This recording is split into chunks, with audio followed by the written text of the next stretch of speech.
Hello student, हम कविता पढ़ने जा रहे हैं यमराज की दिशा। इससे पहले हम की वीडियो में हमने 4 पैराग्राफ के भावार्थ पढ़े। अब हम 5वें पैराग्राफ को पढ़ने जा रहे हैं। मैं दक्षिण में दूर दूर तक गया और मुझे हमेशा माँ याद आई। दक्षिण को लांघ लेना संभव नहीं था, होता छोर तक पहुँच पाना तो यमराज का घर देख लेता।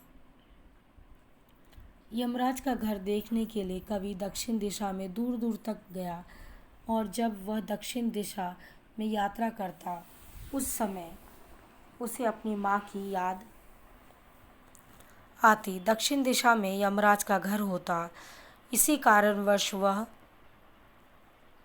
यमराज का घर खोजने में लग जाता था, लेकिन कवि को कभी यमराज का घर नहीं मिला।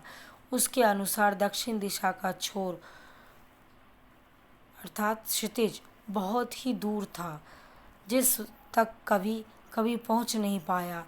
इसी वजह से उसे यमराज का घर भी नहीं मिला। इसका अर्थ यह है कि जब भी वह दक्षिण प्रति विचारधारा की ओर बढ़ा, हर बार उसने अपनी माँ के द्वारा दी गई सीख याद आ गई। इसी वजह से वह कभी भी उसके चंगुल में नहीं पड़ा। यही कारण है वह कभी भी दक्षिण विचारधारा को नहीं अपना पाया। Next paragraph. पर जब जिधर भी पैर करके सो वह दक्षिण दिशा हो जाती है। सभी दिशाओं में यमराज के आलीशान महल है और वे सभी में एक साथ अपनी दहकती आँखों से के सहित विराजमान है। कवि के अनुसार उनकी माँ ने जब उन्हें यह सीख दी थी कि तब यमराज का वास केवल दक्षिण दिशा में था, लेकिन अब ऐसा नहीं है, क्योंकि चारों दिशा में यमराज का वास हो गया। इसीलिए जिधर भी पैर करके सो कवि को वही दक्षिण दिशा लगती है। इस तरह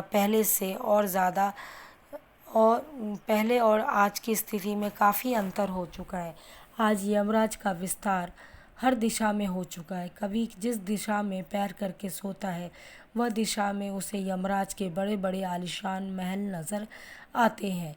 इन इमारतों में यमराज की दहकती हुई लाल आँख कवि को सोने नहीं देती। इसका अर्थ यह है कि पहले दक्षिण प्रति विचारधारा का खतरा केवल कुछ गिने चुने लोगों से ही था, लेकिन अब ऐसा नहीं है, क्योंकि अधिकांश लोग इस विचारधारा से ग्रस्त हो चुके हैं। इसीलिए अब हम किसी भी दिशा में सुरक्षित नहीं।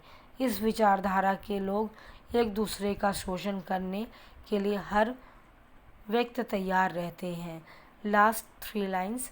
माँ अब नहीं जानती और यमराज की दिशा भी अब वह नहीं रही। जो माँ जानती है यमराज की दिशा में, कवि के अनुसार माँ के चल जाने के उपरांत अब यमराज की दिशा भी बदल चुकी है। उसका विस्तार हर दिशा में हो चुका है।